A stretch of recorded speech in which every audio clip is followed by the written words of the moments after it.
آج ہم صحابہ اور اہل بیت اطہار رضی اللہ تعالیٰ عنہم اجمعین کے بارے میں مختلف عقائد کا ذکر کریں گے۔ یہ ہمارے درس عقائد کی نشست میں اس کے بعد ایک اور سبق ہوگا، پھر عقائد جو ہیں وہ ختم ہو جائیں گے، اس کے بعد ہمارا درس فقہ شروع ہوگا۔ صحابی کس مسلمان کو کہا جاتا ہے؟ صحابی اس مسلمان کو کہتے ہیں جس نے رسول اللہ صلی اللہ علیہ وآلہ وسلم کی خدمت میں حاضری دی ہو اور ایمان کے ساتھ وہ دنیا سے گیا ہو۔ سب صحابی اہل خیر اور صلاح ہیں، عادل اور ثقہ ہیں۔ جب کسی صحابی کا ذکر ہو تو خیر ہی کے ساتھ ہونا یہ فرض ہے۔ کسی بھی صحابی کا آپ ذکر کریں تو بھلائی کے ساتھ ان کا ذکر کریں۔ کسی صحابی کے ساتھ بد عقیدگی، گمراہی و بد مذہبی ہے۔ حضرت امیر معاویہ رضی اللہ تعالی عنہ، حضرت عمر بن عاص، حضرت وحشی رضی اللہ تعالی عنہم اجمعین وغیرہ کسی صحابی کی شان میں بے ادبی، تبرہ ہے اور اس کا قائل جو ہے وہ رافضی ہے۔ حضرات شیخین کی توہین، شیخین کہتے ہیں سیدنا حضرت ابو بکر صدیق رضی اللہ تعالی عنہ و عمر فاروق رضی اللہ تعالی عنہما کو۔ حضرات شیخین کی توہین بلکہ ان کی خلافت سے انکار ہی فقہا کے نزدیک جو ہے یہ کفر ہے۔ حضرت امیر معاویہ رضی اللہ تعالیٰ عنہ کو برا کہنے والوں کے بارے میں کیا حکم ہے؟ کوئی ولی کتنے ہی بڑے مرتبے کا ہو، کسی صحابی کے مرتبہ کو نہیں پہنچ سکتا۔ حضرت علی رضی اللہ تعالیٰ عنہ سے حضرت امیر معاویہ رضی اللہ تعالیٰ عنہ کی جو جنگ ہوئی وہ جنگ خطائے اجتہادی ہے، اور خطائے اجتہادی پر گناہ نہیں ہوتا بلکہ ثواب ہوتا ہے۔ اس کو گناہ کے زمرے میں کوئی بھی بندہ شمار نہیں کر سکتا۔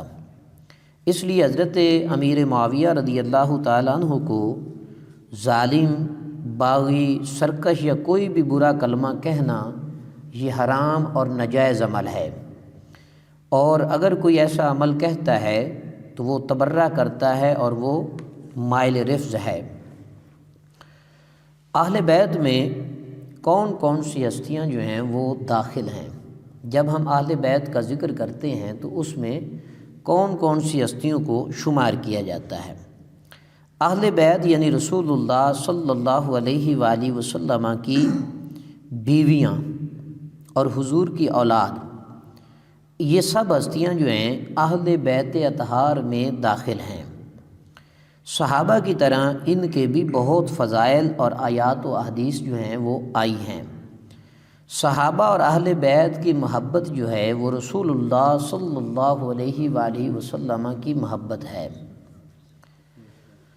ام المومنین حضرت عائشہ صدیقہ رضی اللہ تعالی عنہا کو عیب لگانے والے جو لوگ ہیں ان کے بارے میں کیا حکم ہے؟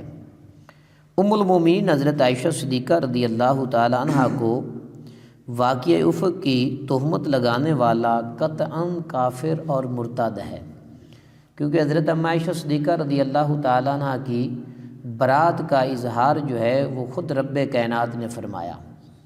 تو اب کوئی بندہ ان کی طرف تہمت لگاتا ہے یا کسی چیز کی نسبت کرتا ہے، ان کی شان میں توہین کرتا ہے تو وہ کافر اور مرتد ہو جائے گا۔ حضرت ام عائشہ صدیقہ پاک رضی اللہ تعالیٰ عنہ کی جو توہین کرتا ہے واقعہ افق کے حوالے سے۔ حضرات حسنین کریمین حضرت امام حسن اور حضرت امام حسین رضی اللہ تعالیٰ عنہما جو ہیں وہ اعلیٰ درجے کے شہداء میں سے ہیں۔ بڑے عظیم شہداء میں ان ہستیوں کا شمار ہوتا ہے، کیونکہ یہ اولاد رسول ہیں۔ ان میں سے کسی کی شہادت کا منکر جو ہے وہ گمراہ ہو جائے گا۔ کوئی کہے کہ حضرت امام حسن پاک کی شہادت نہیں ہوئی یا حضرت امام حسین پاک کی شہادت نہیں ہوئی تو ایسے بندے کو گمراہ اور بد دین کہا جائے گا۔ بعض ہمارے معاشرے میں ایسے لوگ بھی ہیں جو حضرت امام حسین رضی اللہ تعالیٰ عنہ کو نعوذ باللہ من ذالک باغی کہتے ہیں، ان کے بارے میں کیا حکم ہے؟ شریعت کیا کہتی ہے؟ جو حضرت امام حسین رضی اللہ تعالیٰ عنہ کو باغی کہے یا یزید کو حق پر بتائے، وہ مردود ہے، خارجی ہے، مستحق جہنم ہے، کیونکہ حضرت امام حسین رضی اللہ تعالیٰ عنہ حق بجانب تھے، بغاوت تو یزید نے کی تھی۔ یزید کے بارے میں ہمیں کیا نظریہ رکھنا چاہیے اور اہل سنت و جماعت کا عقیدہ کیا ہے؟ یزید کے ناحق ہونے میں کوئی شبہ نہیں ہے، البتہ یزید کو کافر نہ کہا جائے اور نہ مسلمان اسے کہا جائے، بلکہ سکوت اختیار کیا جائے۔ یا تو کافر ہوتا ہے کوئی یا مسلمان ہوتا ہے، لیکن اس کے بارے میں یعنی یزید کے بارے میں ہم اپنی طرف سے رائے قائم نہیں کر سکتے، نہ اس کو کافر کہیں نہ اس کو مسلمان کہیں۔ اس معاملے کو اللہ کے سپرد کر دیں، اور مسلمان جو ہیں ان کے لیے حکم یہ ہے کہ وہ سکوت اختیار کریں۔ اب معاملہ کیا ہے، اگر وہ کسی طور پر اگر مسلمان ہوا تو کسی نے مسلمان کو کافر کہہ دیا تو وہ خود کافر ہو جاتا ہے، اور اگر وہ کافر ہوا جیسا کہ اللہ کے علم میں ہے تو اب کسی نے اس کو مسلمان کہہ دیا تو پھر وہ خود بخود کافر ہو جائے گا۔ اس لیے اس کے جو یزید کا معاملہ ہے اس میں ہمیں سکوت اختیار کرنا چاہیے، نہ اس کو کافر کہا جائے نہ اس کو مسلمان کہا جائے، بلکہ خاموشی اختیار کریں اور اس پر تبصرہ نہ کریں۔ اختلافات صحابہ، جو صحابہ کے درمیان مشاجرات ہوئے، اختلافات ہوئے، اس کے بارے میں ہمیں کیا عقیدہ رکھنا چاہیے؟ ایک جنگ صفین ہوئی اور ایک جنگ جمل ہوئی، اور دونوں جنگیں حضرت علی پاک رضی اللہ تعالیٰ عنہ کے مقابلے میں ہوئیں۔ بعد میں تصفیہ ہو گیا، معاملات بہتری کی طرف چلے گئے، لیکن اب امتیوں کے لیے کیا حکم ہے؟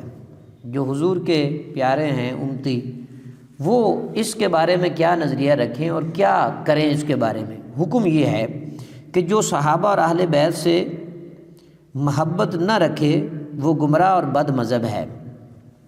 صحابہ کرام رضی اللہ تعالیٰ عنہم میں آپس میں جو واقعات ہوئے، جو فروعی اختلافات ہوئے، جو اختلافات واقع ہوئے، ان میں پڑھنا سخت حرام ہے، حرام ہے، حرام ہے۔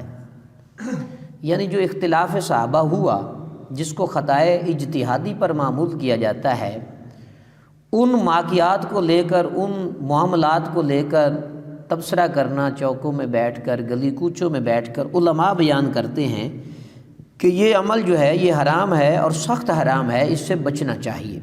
ان سے جو لغزشیں ہوئیں اس پر گرفت کرنا یا ان کی وجہ سے ان پر طعن کرنا یا ان سے یعنی صحابہ کرام سے بد اعتقادی رکھنا، یہ ناجائز عمل ہے، یہ اللہ اور اس کے رسول کے حکم کے خلاف ہے۔ یعنی ان سے برا عقیدہ نہ رکھا جائے۔